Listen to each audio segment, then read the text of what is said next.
So good afternoon, everyone. बच्चे, today in this topic, I'm gonna start with the second part of our very important chapter, that is the single entry. Single entry system में आज हम statement of affairs method के बाद second method को start करने जा रहे हैं.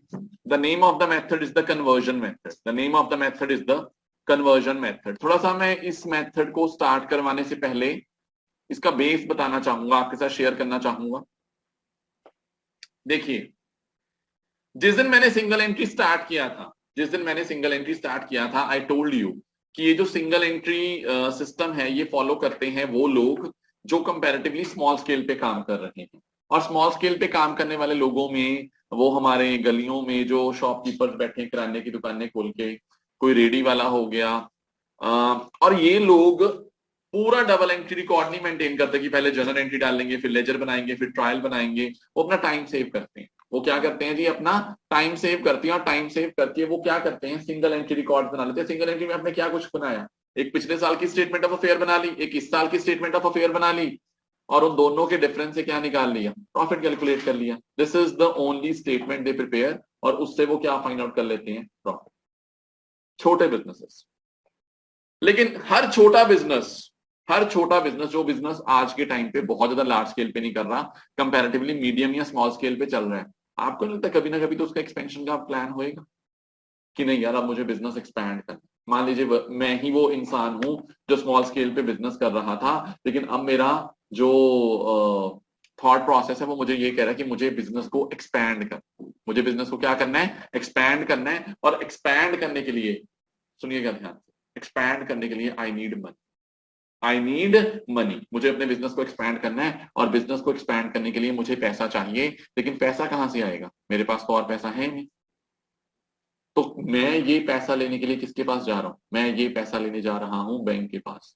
मैं बैंक को बोल लूंगा, देखिए जी this is my proposal, I am already earning that much, but now I just want कि मैं अपनी एक और ब्रांच खोल.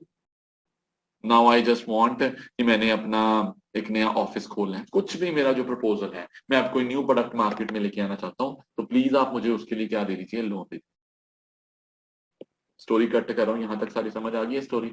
यहां तक अभी तक हुआ क्या था, यहां तक अभी तक ये हुआ कि एक स्मॉल बिजनेस है जो कि स्मॉल लेवल पे ऑपरेट कर रहा है, लेकिन उसके जो फ्यूचर के प्लान्स हैं वो एक्सपेंशन के प्लान्स हैं. और फ्यूचर एक्सपेंशन प्लान्स तो हैं, लेकिन अभी तक बिकॉज वो स्मॉल स्केल पे काम कर रहा था तो उसको कभी भी जरूरत महसूस ही नहीं हुई कि वो फुल ऑन रिकॉर्ड्स बनाए. तो अभी तक वो सिंगल एंट्री रिकॉर्ड्स बना रहा था और उसका काम चल रहा था. लेकिन अब बिकॉज वो बिजनेस को एक्सपैंड करना चाहता है, तो अब वो जा रहा है बैंक के पास, और बैंक से क्या मांग रहे हैं, लोन. अब सुनिएगा ध्यान से, बैंक ने क्या बोला. डू यू रियली थिंक ये जो बैंक है वो सिंगल एंट्री रिकॉर्ड्स को रिलायबल मानेगा?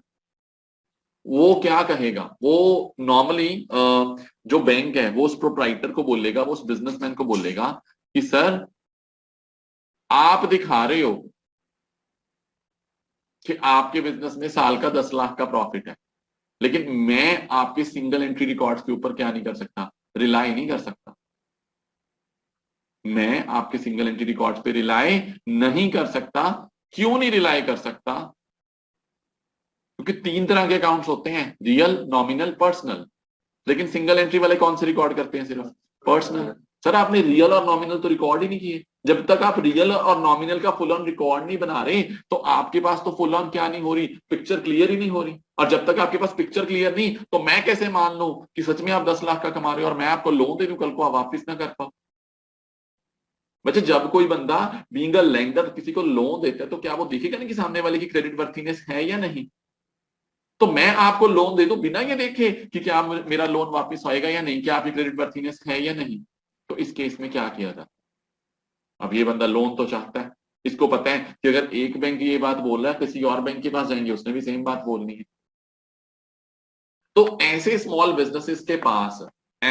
बिजनेसेस के पास सिर्फ एक ऑल्टरनेटिव बचता है. दैट ऑल्टरनेटिव मैंने लिखा हुआ है यहाँ पे. क्या ऑल्टरनेटिव बचता है, कन्वर्जन मेथड. सर किस चीज की कन्वर्जन हो रही है, यहाँ पे हम अपने सिस्टम को चेंज कर रहे हैं. हम ऑलरेडी कौन सा सिस्टम फॉलो कर रहे थे, सिंगल एंट्री सिस्टम. अब सिंगल एंट्री सिस्टम से हम कहां पे जाएंगे, डबल एंट्री. इसका नाम कन्वर्जन मेथड क्यों बना, क्योंकि हमने अभी तक जो रिकॉर्ड्स मेंटेन करे हैं वो कौन से बेसिस पे किए हैं, सिंगल एंट्री सिस्टम के बेसिस पे। अब हमने अपने मेथड को कन्वर्ट कर देना है, और मेथड को कन्वर्ट कैसे करना है, डबल एंट्री रिकॉर्ड्स।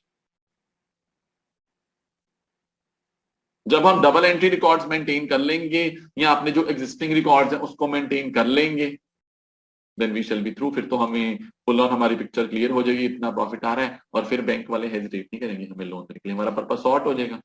तो इतना तो समझ आ गया कि हमें सिंगल एंट्री से डबल एंट्री में क्यों जाना है। इसका रीजन क्लियर हो गया कि ठीक है जी, सामने वाली टैक्स अथॉरिटीज है, टैक्स मांग रहे हैं, मैंने वो उसके अकॉर्डिंग प्रॉफिट निकाल के, प्रॉफिट पे टैक्स निकाल के दे दिया। टैक्स अथॉरिटीज भी नहीं मान रही, वो भी कह रही है जो हमने अकाउंटिंग स्टैंडर्ड्स दिए हैं, अकाउंटिंग प्रिंसिपल दिए हैं, उनको फॉलो करके आप बनाओ। चाहे टैक्स अथॉरिटी है, चाहे बैंक वाले जिन्होंने मुझे लोन देना, कोई भी मुझे बोल सकता है कि हम सिंगल एंट्री रिकॉर्ड्स पे रिलाई नहीं करेंगे, आपको डबल एंट्री रिकॉर्ड्स लेके आने पड़ेंगे। तो मुझे अपने सिस्टम में क्या करना पड़ेगा, चेंज करना पड़ेगा। आई थिंक वाई का आंसर तो क्लियर हो गया ना, ऐसा क्यों कोई करेगा, ऐसा कोई बिजनेस क्यों करता है। अब जब मेरा वाई का आंसर क्लियर हो गया, देखो दो क्वेश्चन राइज हो रहे थे, एक वाई, भाई कोई क्यों कन्वर्ट करेगा। चलो अगर वाई का आंसर क्लियर हो गया तो मैं नेक्स्ट क्वेश्चन का आंसर लेके आता हूं। नेक्स्ट क्वेश्चन क्या है मेरा, आओ, ये तो पता चल गया कन्वर्ट करना पड़ेगा। भाई अब कन्वर्ट करना कैसे है, it's a process, it's a process. क्या सर हम दोबारा जनरल एंट्रीज दोबारा रिकॉर्ड करेंगे, सारा सिंगल एंट्री खत्म करके एक एक ट्रांजेक्शन उठाएंगे और उन ट्रांजेक्शंस का पहले लेजर डालेंगे, फिर ट्रायल बनाएंगे, फिर फाइनल बनाएंगे, क्या सारा कुछ वैसे ही होने वाला है। Answer is no, full on process नहीं बनाने वाले। कुछ इंपॉर्टेंट अकाउंट्स हैं जो हम मेंटेन करें, मैं उनका नेम बता देता हूं, जो इस पूरे कन्वर्जन मेथड में हमने अकाउंट्स बनाने हैं। नंबर वन, हमारे बिजनेस के लिए सबसे जरूरी होते हैं जी ये लोग, debtors. Debtors are the customers, debtors are the customers, इनके अकाउंट बनेंगे।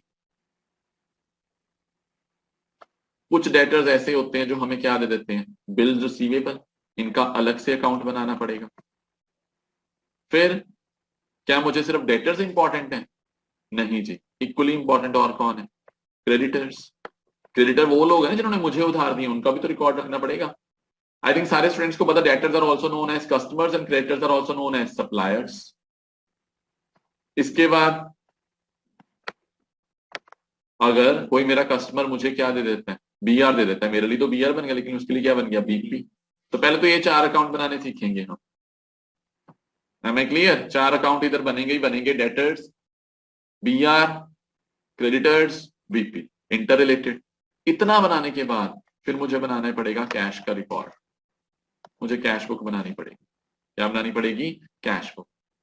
आप में से मोस्ट ऑफ द स्टूडेंट्स ने मेरे से कैश बुक की है, तो कैश बुक दो तरह की होती है, सिंगल एंट्री और डबल एंट्री। अगर मैं कैश कॉलम, सिर्फ मैं कैश में ही डील कर रहा हूँ, मैं चेक के थ्रू डील नहीं कर रहा, सिंगल कॉलम बनेगी। लेकिन अगर मैं कैश के थ्रू रिसिप्ट और पेमेंट कर रहा हूँ और साथ के साथ किसी बैंक के थ्रू भी कर रहा हूँ, तो कैश और बैंक डबल कॉलम बनेगी। तो पहले ये चार अकाउंट बनाने के बाद मैं क्या बनाऊंगा, कैश बुक। क्या बनाने वाला हूँ जी, कैश बुक। जब इतना रिकॉर्ड मेरे पास आ गया, डेटर्स का, क्रेडिटर्स का, बिल्स का, बीपीज का, कैश का, फिर इन सारी चीजों को मद्देनजर रखते हुए मैं बनाऊंगा ओपनिंग स्टेटमेंट ऑफ अफेयर। क्या बनाऊंगा, opening statement of affair. I think सारे स्टूडेंट्स को इतना तो पता ही था कि ओपनिंग स्टेटमेंट ऑफ अफेयर, नाम लिखने में स्टेटमेंट ऑफ अफेयर है, बट ये होती क्या है, होती क्या जी, ये बैलेंस शीट ही होती है, इसमें भी तो फुल ऑन रिकॉर्ड्स रहते हैं बिजनेस के। जब हमने ओपनिंग स्टेटमेंट ऑफ अफेयर्स भी बना ली, फिर हम बनाएंगे trading and P and L. Trading and P and L के बाद आपको याद है जब आपने फाइनल अकाउंट विद एडजस्टमेंट मेरे से चैप्टर किया था, तो आप क्या बनाते थे, एक ट्रेडिंग पी एंड एल और क्या बनाते थे, बैलेंस शीट। लेकिन यहाँ पे बैलेंस शीट को मैं क्या बोलने वाला हूँ, क्या बनाने वाला हूँ, क्लोजिंग स्टेटमेंट ऑफ अफेयर। है तो बैलेंस शीट ही, लेकिन नाम क्या बोलूंगा, statement of affair. Are you getting, मैंने क्या चीजें बनानी है यहाँ पे। एक तो पहले मैंने अपने कस्टमर्स और अपने सप्लायर्स का रिकॉर्ड मेंटेन करना है, कस्टमर्स और सप्लायर्स का रिकॉर्ड मेंटेन करना है। फिर मैंने अपने कैश का रिकॉर्ड मेंटेन करना है, ये इंपॉर्टेंट अकाउंट बनवाए। फिर उसके बाद तो आगे मुझे क्या, मैं बच्चे ऐसे लिख सकता हूँ, जो ये लास्ट के दो स्टेप्स हैं, ये तो मेरा फाइनल अकाउंट है, इसमें तो मैंने कुछ भी नहीं सीखा, तो वो ये तो मैं ऑलरेडी कर चुका हूँ ऑलरेडी, वहां तक नया था जो पीछे, debtor account, creditor account, BP account, वैसे के क्वेश्चन आएंगे इस टॉपिक में से बहुत ज्यादा। In the beginning of the topic, I told you that I need to give answers of two words. One is why, another one is how. क्या मैं उन दोनों क्वेश्चंस के आंसर दे चुका हूं आपको? सबसे पहले एक बंदा जो स्मॉल लेवल पे काम कर रहा है उसका सिंगल एंट्री रिकॉर्ड्स मेंटेन करके सर रहा है, लेकिन अब वो फ्यूचर में क्या चाहता है कि नहीं जी अब मुझे बिजनेस को एक्सपैंड करना है, लेकिन कोई भी बंदा उसको सिंगल एंट्री रिकॉर्ड्स देके पैसा नहीं दे रहा, लोन नहीं दे रहा। कल को उसके यहाँ पे छापा पड़ जाता है और जब वो रिकॉर्ड्स दिखाता है आईटीओ को, इनकम टैक्स ऑफिसर को, तो वो सिंगल एंट्री दिखा रहा है। वो कहता है ये नहीं मानने मैंने, तो मुझे डबल एंट्री रिकॉर्ड्स मेंटेन करके दे। तो दोनों ही केसेस में उसको बिजनेस को क्या करना पड़ेगा, कन्वर्ट करना पड़ेगा। लेकिन कन्वर्ट वो कैसे करेगा? कन्वर्ट करने के लिए एक प्रोसेस है। ये नहीं कि अब स्टार्टिंग से सारे जनरल एंट्रीज डालेंगे, फिर तो बहुत कम्बरसम हो जाएगा, फिर तो वो जो सिंगल एंट्री रिकॉर्ड्स है वो बिल्कुल ही यूज नहीं होने। आप सिर्फ कन्वर्ट कर रहे हैं। कन्वर्ट करने के लिए जो सबसे क्रूशल अकाउंट्स है वो सारे बनाने पड़े।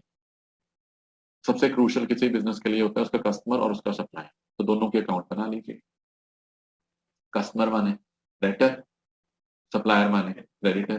कुछ कस्टमर ऐसे होते हैं जो हमें बिल दे देते हैं, हम एक्सेप्ट कर लेते हैं, वो बन जाते हैं पीआर। और कुछ सप्लायर ऐसे होते हैं जो हमें क्या देते हैं, मतलब उनके लिए बिल्स पेबल बन जाते हैं। अपने कस्टमर्स का रिकॉर्ड रख लिया, अपने सप्लायर्स का रिकॉर्ड रख लिया, फिर हमें रिकॉर्ड रखना पड़ेगा कैश ट्रांजेक्शन का। कैश ट्रांजेक्शन का रिकॉर्ड कहाँ पे आएगा? Cash book. मैंने बोल दिया इसमें दोनों तरह की बनेगी, सिंगल एंट्री भी और डबल एंट्री भी। फिर इसके बाद अपना नॉर्मल प्रोसेस शुरू होगा। पहले हम साल के बिगिनिंग की बैलेंस शीट बनाएंगे, फिर हमारा जो फाइनल अकाउंट होता था वो आ जाएगा, ट्रेडिंग बनेगा, पीएनएल बनेगा, फिर क्या बनेगा, balance sheet. The whole process is clear ना?